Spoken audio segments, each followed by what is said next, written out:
AIMS Global Options Install License.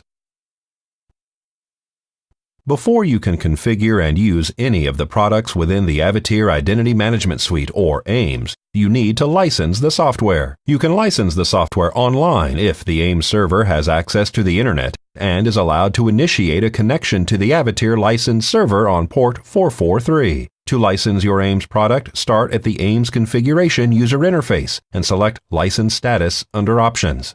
Select Install License. Enter the license ID string you received from Avateer and the email address associated with the string.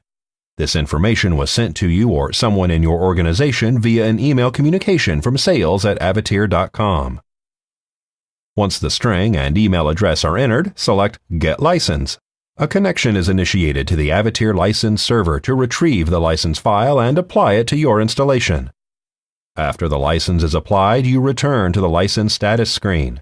Anytime a new license is applied, you must restart the web application. To restart the web application, simply select Restart on the license status screen. For more on AIMS Global Options Install License, visit the Avateer Support Wiki.